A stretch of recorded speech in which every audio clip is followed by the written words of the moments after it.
Kaixo eta ongi etorri jakindunera. Gaur funtzio kuadratikoak ikusiko ditugu.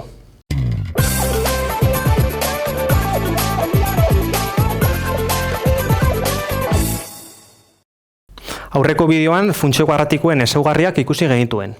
Kasu honetan egingo duguna izango da bi funtzio izan da eta maldak berak izan da, nola ikusiko dugu nola funtzio hauek paraleloak izango diren.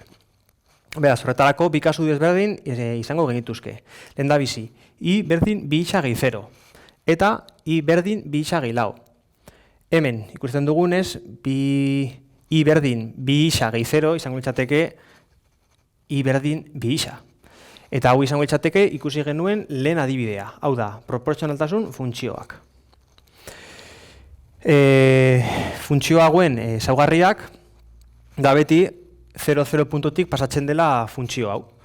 Horretarako, berriro egingo duguna izango da puntuak emun ikusteko hau egia dela.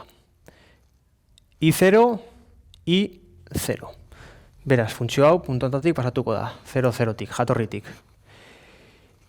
I berdin bat, isa berdin bat dakatu, I berdin bi izango da. Beraz, isa x bat, I bi. Beraz, gure funtzioa dakigu, zuzen hau izango dela. Bi puntu ditugunez, ja zuzen bat egin dezakegu, eta gure funtzioa puntu hauetatik pasatuko da. Bigarren funtzioa, i berdin bi isa gehi 4, esan dakoa.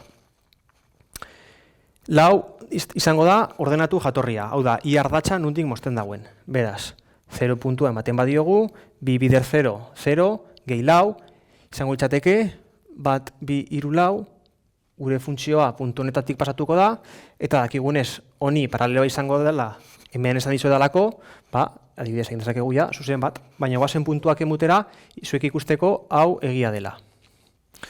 Hemen, i, 4. Isa, bat ematen badiogu, i berdin 6 izango da.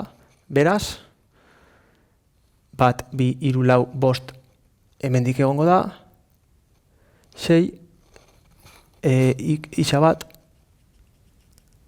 hemen izango dugu gure puntua, eta gure funtzioa, modu honetakoa, izango da. Beraz, ikusten duzuenez, malda, aurreko bideoan azaldu nizuen moduan, esan genezake angelu antxerako bat dela. Zaten diguna da, funtzioa nondik pasatuko den. Eta angelua bietan bera denez, funtzio hauek paraleloak izan bedie bai edo bai. Beraz, hau izan da dana. Mi esker ikusteagatik eta gogoratu, sare sozialetan eta web orrian jarraitu jakindun.